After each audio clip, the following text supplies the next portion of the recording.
So, there are a lot of Stephen King books that I really love, but they have some problems. So, let's talk about them.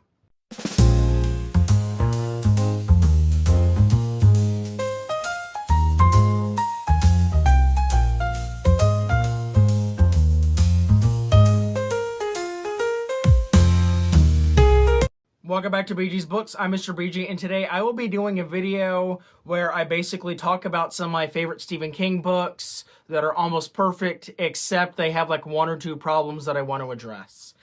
And this is actually not my idea of a video. This video actually originated from a very good YouTube friend, Jake, from the Bookish Drummer YouTube channel. Thank you, Jake, for letting me take this idea and make it my own and stuff.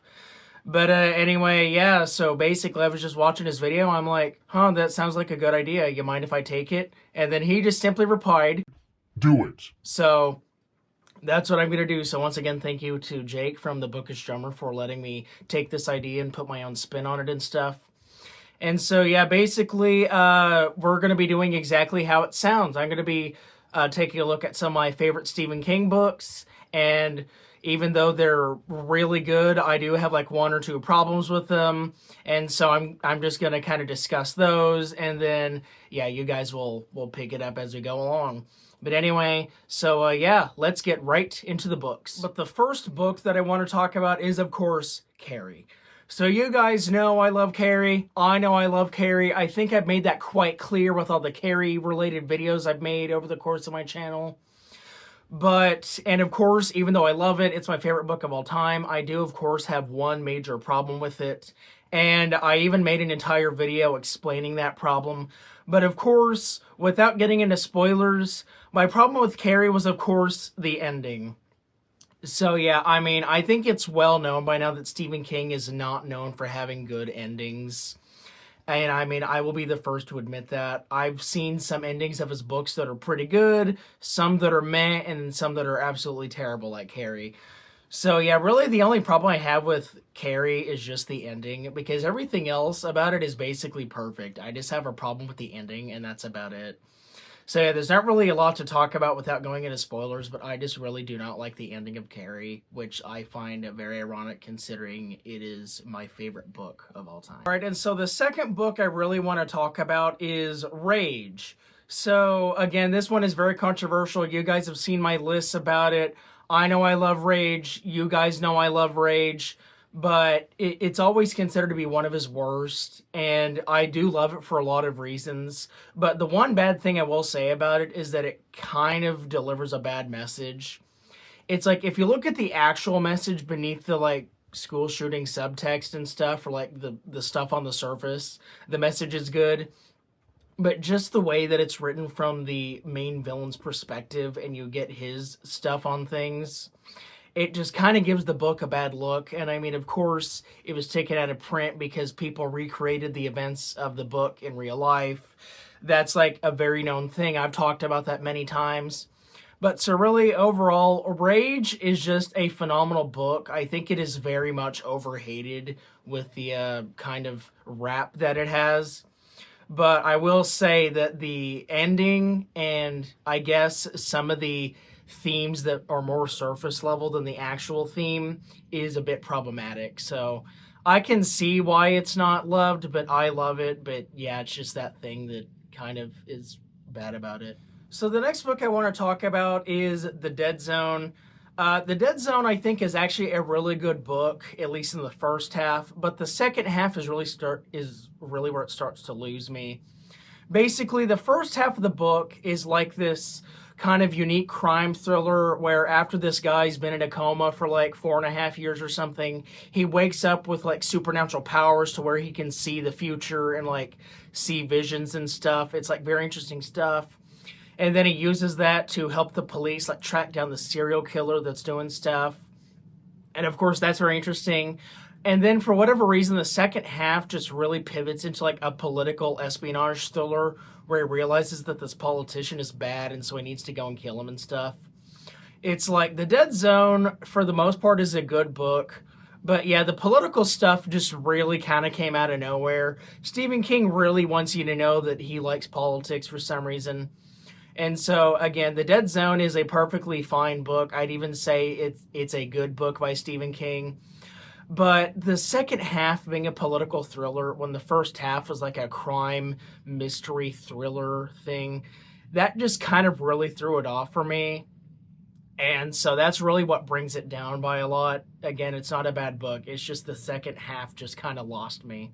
All right, so the next book I want to discuss here is Roadwork. So, of course, Roadwork is another Bachman novel similar to Rage. And you guys know that I love it. It's my third favorite Bachman novel and whatever. But the main problem I have with this one is going to be a common theme. You're probably going to notice around this video. But it is, of course, the ending. Because Roadwork is one of those books where it isn't very action heavy. It's very slow and has build up with a lot of character development. And while that stuff is great, the ending just does not do the rest of the book justice. I mean, that's just kind of a given with Stephen King at this point. But I just find the ending really weird. It's like, again, no spoilers. I just found the ending kind of not only ironic, but unfitting as well. If you've read the book, you know what I'm talking about. If you don't, go read Roadwork. You'll probably feel the same way that I do.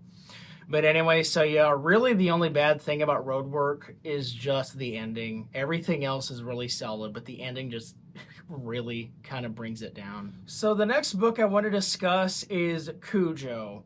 So Cujo, of course, is kind of a decent book. I mean, I'm not the biggest fan of it. I think it's just fine. But the thing that really kills it for me is the ending. I mean, everyone who's read the book will tell you that the book's ending is absolutely dreadful. And then the movie that came out in '83, the movie actually fixes the book's ending and makes the ending better. So I will say that the book overall is better than the movie, but the ending for the movie is better than the book, if that makes sense. So yeah, again, common thing. Cujo, the ending is just not that good. All right, so the next book I want to discuss is The Running Man. And basically, this is one of those rare books where the ending is actually really good. And if you read the book, you know exactly what I mean.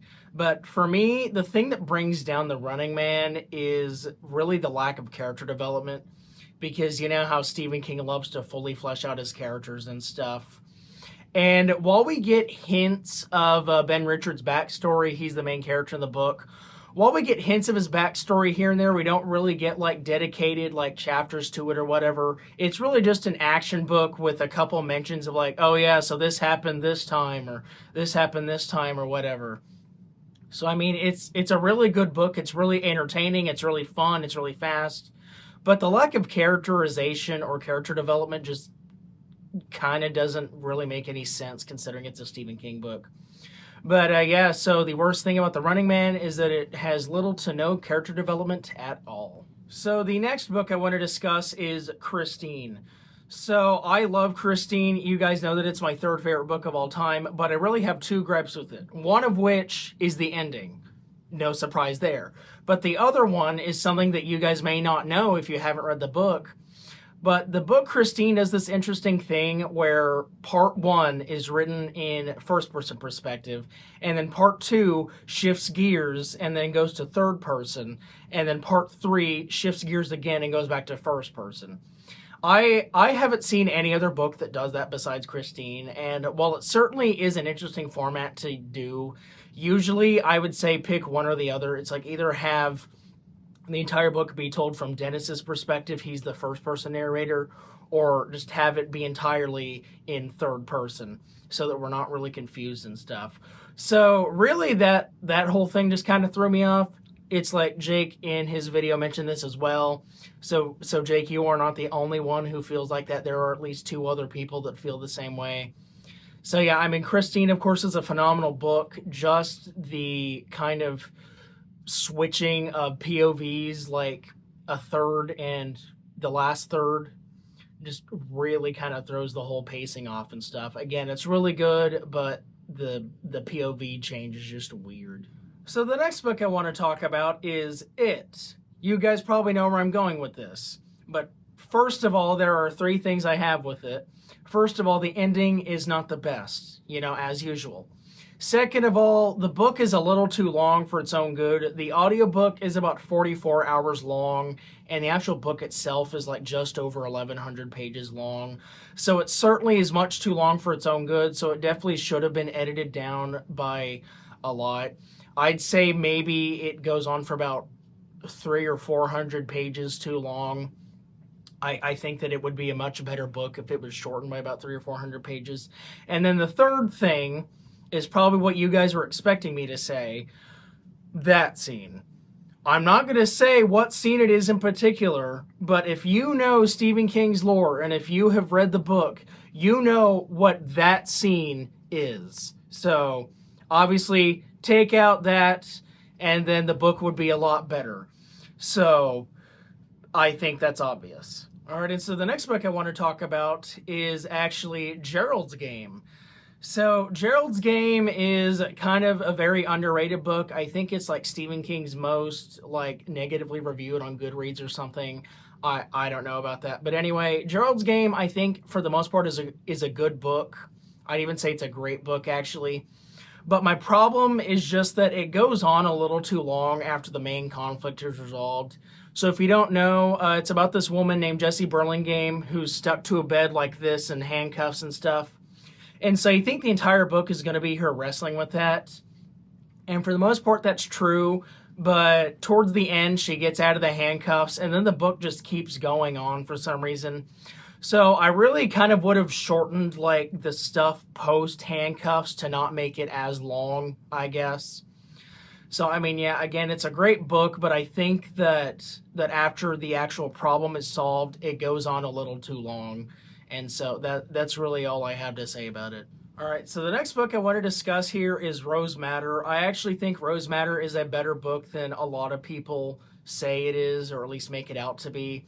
But my big problem is that the first half of it is like this psychological thriller type of thing where this woman is escaping her abusive husband. Meanwhile, her husband tries to track her down to like punish her / kill her and stuff. And then the second half of the book, she like enters a painting and then there's like some weird supernatural stuff going on with the painting. So it's kind of the dead zone for me. It's like, it's really good the first half. And then the second half, it kind of loses the plot entirely and then just becomes something else entirely. So yeah, it's very much like the Dead Zone in that way. So I'd really say just keep the tone to be that first half psychological thriller escape story the entire way through. I mean that technically is the entire way through, but just take out all the supernatural painting stuff, and that's really about it. But yeah, so that's really the only thing you can do to improve Rose Madder because it's pretty good outside of that. The next book I want to discuss is The Green Mile, actually. So The Green Mile, for the most part, is just the perfect book, except for one minor thing at the ending. And this isn't even the fact that the ending is terrible. I think that the ending is kind of reversed a little bit. So there is a chapter, it's the second to last chapter of the book, that I actually think should be the real ending. And then the epilogue, final chapter, is kind of something that should have been slightly before that. So I wouldn't really say get rid of that epilogue chapter because it was hinted at throughout the book.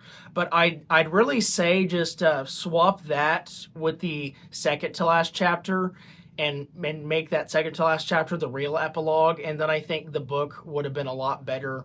Because when I was reading it, I was enjoying it. It's just that the kind of out of orderness of those books just really confused me. So the next book on this list that I have is Bag of Bones, and this is just more of a personal reason for me. But the thing I don't like about it is that his wife dies and she's a redhead. I mean, the wife dying, that's already bad enough, but you know, that's happened in books before. But I personally have a bias against red hair. I love red hair. It's like my favorite hair color.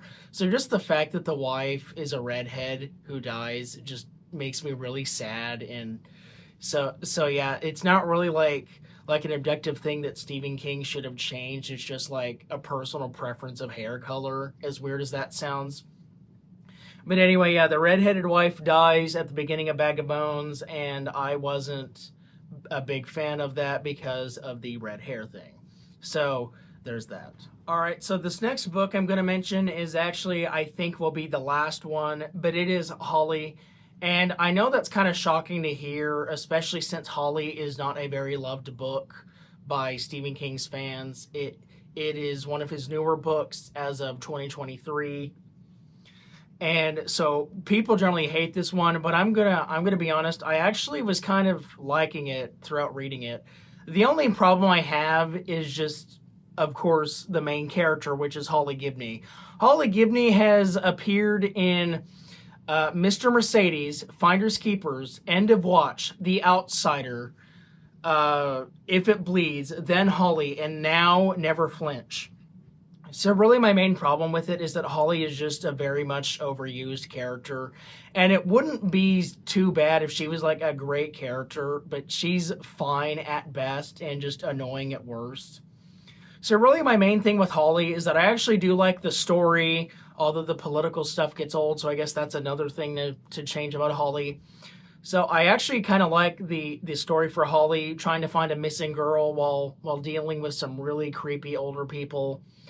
But yeah, really my main issue is just Holly's the main character, and while she was fine in the Beale Hodges trilogy and even The Outsider, once she took over as the main character and If It Bleeds, her character just kind of got more annoying and went more downhill.